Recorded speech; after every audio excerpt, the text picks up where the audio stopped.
एका छोट्या गावात जिथे लोक साधं आयुष्य जगत होते, पण मनात चिंता होती.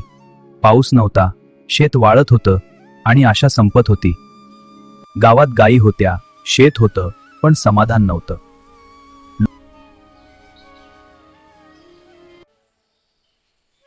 देवा, आता काय करू?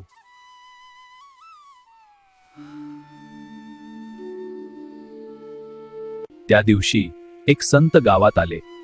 कोणी ओळखलं नाही, पण ते होते स्वामी. भिवू नकोस, भिवू नकोस, विश्वास ठेव. स्वामींनी फक्त मातीला हात लावला आणि म्हणाले, जिथे श्रद्धा तिथे कृपा. काही क्षणात आकाश बदललं, पाऊस सुरू झाला.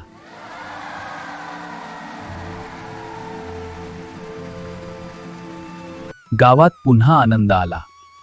लोकांना समजलं, चमत्कार पावसात नव्हता, तो विश्वासात होता.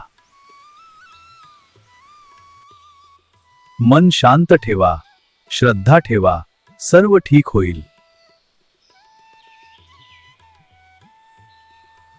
स्वामी नेहमी आपल्या सोबत असतात, फक्त विश्वास हवा. श्री स्वामी समर्थ.